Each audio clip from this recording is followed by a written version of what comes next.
Hello students, welcome to Magnet Brains. मैं रूपाली वर्मा आपके लिए अंतरा बुक का नया चैप्टर लेकर आई हूँ। ये नया चैप्टर है टॉर्च बेचने वाला। जो टॉर्च बेचने वाला, ये जो हमारे सामने एक कहानी ही बोलेंगे बना के प्रस्तुत करी है हरिशंकर परसाई जी ने। इस कहानी के माध्यम से वो अंधविश्वास दिखा रहे हैं कि किस तरीके से अंधविश्वास के जरिए साधु महात्मा सब अपना जो है धंधा चलाते हैं, किस तरीके से क्या चीज़ें करते हैं। तो ये एक तरीके से व्यंग भी है उन लोगों पर जो लोग अंधविश्वास बहुत ही आसानी से कर लेते हैं। उनको दिखाते हैं कि एक टॉर्च और अंधविश्वास के टॉर्च को दिखाकर किस तरीके से लूटा जाता है, ये दिखाया है दो मित्रों के जरिए, एक प्रतीकात्मक रूप में हमारे सामने प्रस्तुत किया गया है। तो देखते हैं हरिशंकर परसाई जी ने हमारे सामने क्या प्रस्तुत किया है। एक व्यंग रचना है। व्यंग मतलब हंसी मजाक से भरपूर हल्की फुल्की सी। टॉर्च बेचने वाले में परसाई जी ने टॉर्च बेचने वाले दो मित्रों के माध्यम से समाज में घटित अंधविश्वास रूढ़ियों पर कुठाराघात करने के लिए अपने सशक्त हास्य और व्यंग के माध्यम से समाज पर तीव्र प्रहार किया है। तो यहाँ पर दो मित्रों को प्रतीक के रूप में हमारे सामने खड़ा किया है उन्होंने, और उन्हीं के माध्यम से समाज में जितना भी जो अंधविश्वास है, जो रूढ़ियां हैं, जिनका कोई मतलब नहीं है, जो लोगों को एक तरीके से कहीं ना कहीं कष्ट दे रही हैं, वो चलती चली आ रही हैं। तो उन्हीं सब पर जो है हास्य और व्यंग के जरिए, यानी कि हंसी मजाक के जरिए करते हुए एक जो है तीखा प्रहार कहते हैं जिसको, यानी कि बहुत ही उन लोगों को ऊपर कहा है कि आप सोचिए कि आप ऐसा कर रहे हैं। ऐसा हमारे सामने एक कहानी प्रस्तुत करी है। दो मित्रों में से एक टॉर्च बेचते बेचते प्रवचनकर्ता बन जाता है, तो दूसरा संतों की वेशभूषा में भोली जनता की आत्मा के अंधेरे को दूर करने की बात करता है। आत्मा के उजाले के लिए लोगों को संसार का घना अंधेरा दिखाकर भय पैदा कर देता है। इस रचना के माध्यम से समाज में व्याप्त अंधविश्वास तथा तथाकथित धर्माचार्यों पर कड़ा प्रहार किया है। दो मित्र होते हैं, एक मित्र तो सही में टॉर्च बेचने लगता है और दूसरा वही काम कर रहा है टॉर्च बेचने का, लेकिन अलग तरीके से। मतलब आत्मा के अंधेरे को भय दिखा रहे हैं। टॉर्च जैसे उजाला दिखाते हैं तो वो भय दिखा रहे हैं आपको अंधविश्वास का, और ईश्वर की तरह टॉर्च कहेगा ये टॉर्च है, आपको ये पाना है, इससे आपके अंदर का अंधेरा दूर हो जाएगा। तो उसके लिए तरह तरह के अंधविश्वास बना के आपके सामने प्रस्तुत कर देता है वो, और आपसे पैसा ऐंठ लेता है। तो ये अंधविश्वास दिखा के हमसे पैसा ऐंठने का एक धंधा उसने बना रखा है। तो ये दोनों ही मित्र हमारे सामने उन्होंने प्रस्तुत किए हैं। अब हम पढ़ते हैं कहानी क्या है। अभी तो ये हमने कहानी का एक परिचय पढ़ा था, कहानी क्या है। लेखक बहुत दिनों बाद एक दाढ़ी ही बढ़ाए लंबा कुर्ता पहने हुए उस व्यक्ति से मिला जो पहले चौराहे पर सूरज छाप टॉर्च बेचा करता था। तो क्या हुआ, लेखक मिले जाके एक व्यक्ति से जिसने दाढ़ी बना ली थी, एक लंबा सा चोंगा पहना हुआ था, उससे मिले। लेकिन वो अभी कुछ समय पहले एक टॉर्च बेचा करता था जिसका नाम था सूरज छाप टॉर्च। वो टॉर्च बेचता था। आज उसका वेशभूषा एकदम बदली हुई थी। बदली हुई वेशभूषा का कारण पूछने पर उसने बताया कि जीवन में कुछ ऐसा घटित हुआ कि उसने टॉर्च बेचने का काम छोड़ दिया। अब उसने पूछा, जब लेखक मिले उनसे, परसाई जी, तुमने पूछा तुमने ऐसी वेशभूषा क्यों बना रखी है? भाई अच्छी खासी तो तुम टॉर्च बेच रहे थे, अच्छा खासा तुम्हारा काम धंधा चल रहा था, तो ये ऐसा बाबाओं जैसा रूप क्यों धारण किया? तो उसने बोला कि मेरे जीवन में कुछ ऐसा घटित हुआ जिसके कारण मैंने टॉर्च बेचना छोड़ दिया। अब वो घटना क्या थी, इसके बाद वह लेखक को उस घटना के विषय में बताता है। अब वो जो व्यक्ति था जिसने चोंगा पहना हुआ था और जो पहले टॉर्च बेचता था, उसने वो घटना बतानी शुरू करी जिसके कारण उसने सब कुछ छोड़ दिया, टॉर्च बेचना छोड़ दिया और ये रूप धारण कर लिया। 5 साल पहले वह और उसका दोस्त निराश बैठे थे, यानी कि दो मित्र हमने आपको बताए थे।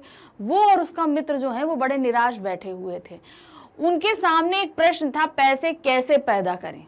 मतलब पैदा करने का मतलब है कि भाई पैसा कैसे कमाया जाए। मेन मोटिव ये था कि भाई सभी को पैसा चाहिए अपने जीवन यापन के लिए। उसके पास भी यही था कि हम पैसे कैसे कमाएं।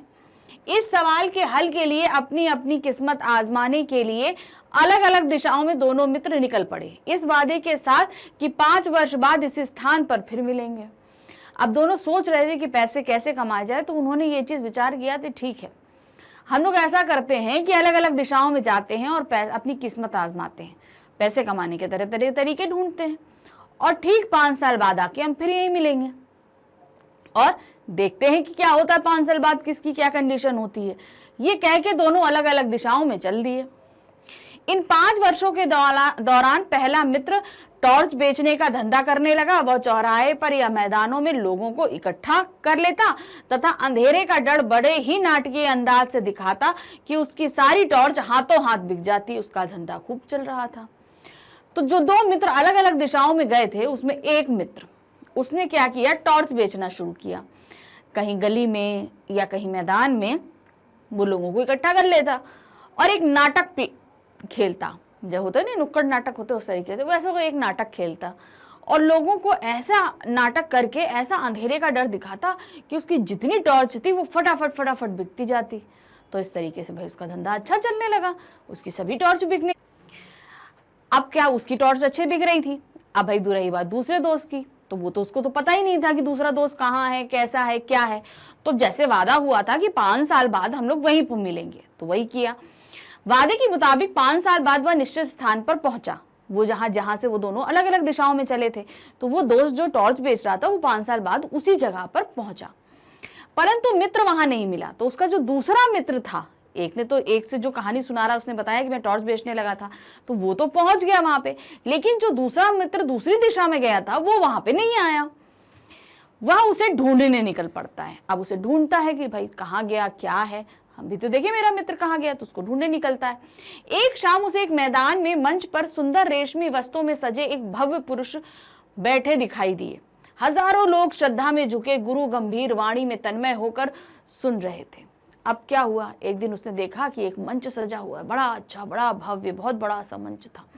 उस पे एक गुरु जी जो है रेशमी वस्त्र पहने वहां पर बैठे हुए थे, प्रवचन दे रहे थे, और उनके सभी प्रवचनों को वहां बहुत सारे लोग बैठे थे और खूब तन्मय होके वो सारे वचन वो सब सुन रहे थे। तो वो भी भाई देखने लगा कि क्या बात है, कितनी भव्यता है, सब कुछ कितना बढ़िया सा है, सब देख रहा था। वह व्यक्ति प्रवचन दे रहा था, मैं आज मनुष्य को घने अंधकार में देख रहा हूँ, आज आत्मा में भी अंधकार है। अब वो प्रवचन क्या दे रहे हैं कि मैं मनुष्य को अंधकार में देख रहा हूँ।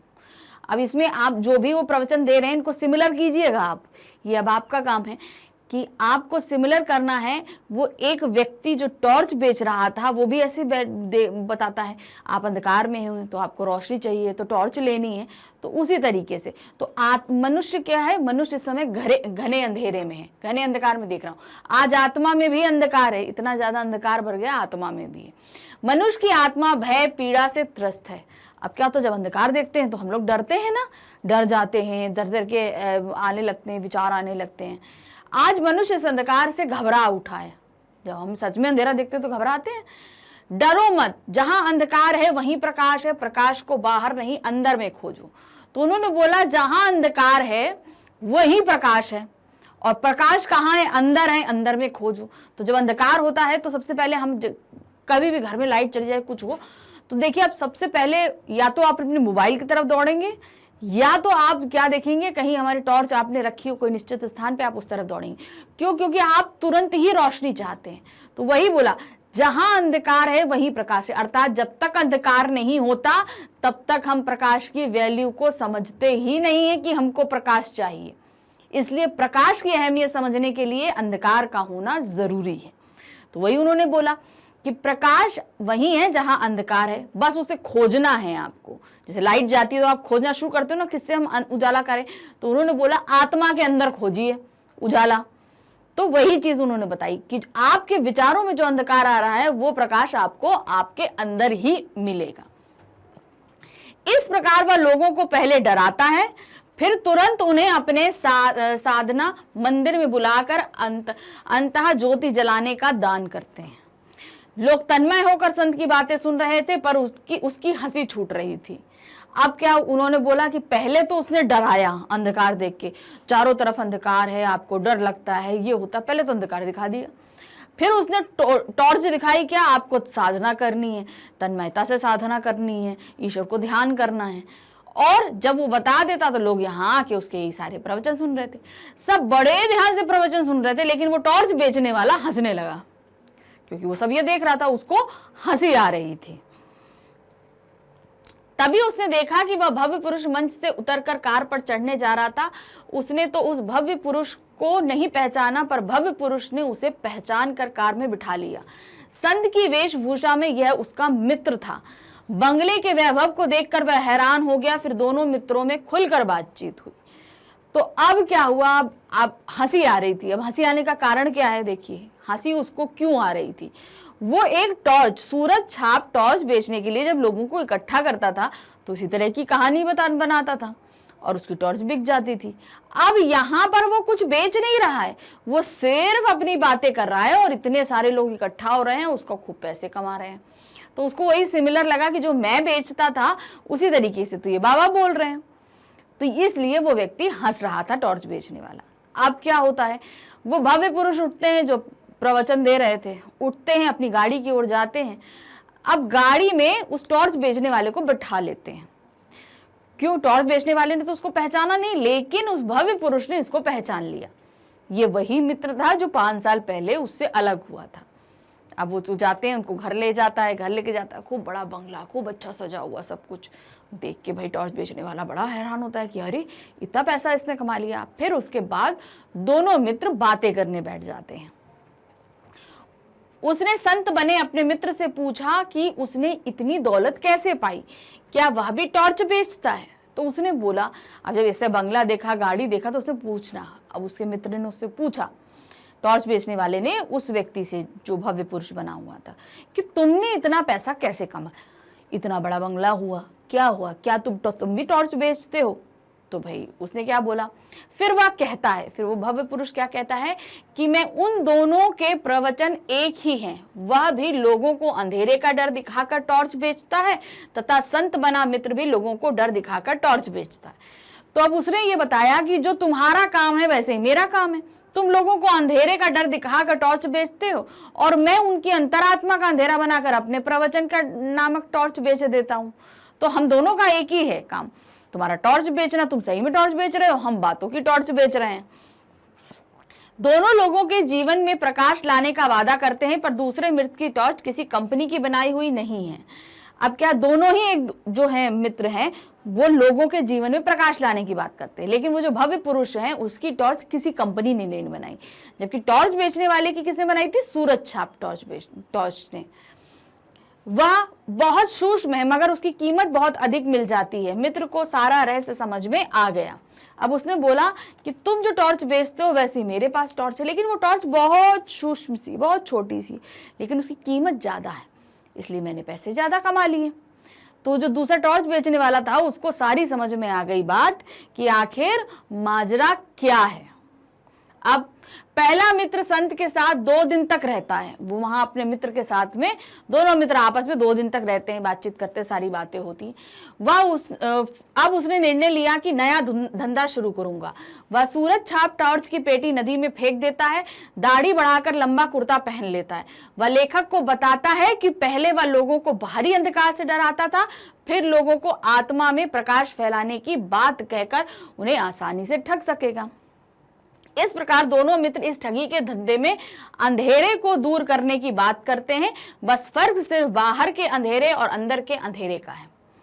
2 दिन वो मित्र वहां रहता है, उसके बाद वो वहां से चलता है। उसे निश्चित कर लिया कि अब उसे क्या करना है।